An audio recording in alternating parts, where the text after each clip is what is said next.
Welcome to Tenor Tech, where I solve the problems you didn't even know you had. In this video, I will show how to remove Fiat 500 gear knob, full guide. Start by parking the car, engaging the handbrake, and disconnecting battery power for safety. Inspect the gear knob for clips, screws, or a threaded post to determine the correct removal method. Use gentle prying with a flat tool and protect surrounding trim with a cloth. Keep track of any springs or small parts you remove for reassembly. Prepare your tools and workspace in advance to make removal smooth and safe. A thin flat pry tool, wrapped pliers, and a soft cloth will prevent damage to plastic or leather trim. Work under good lighting and keep a small container nearby for screws, clips, and springs.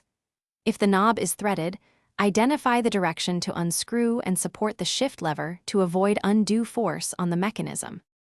Follow a clear removal sequence to avoid breakage and lost parts. First, remove trim or collars by prying gently at the base and feeling for clips.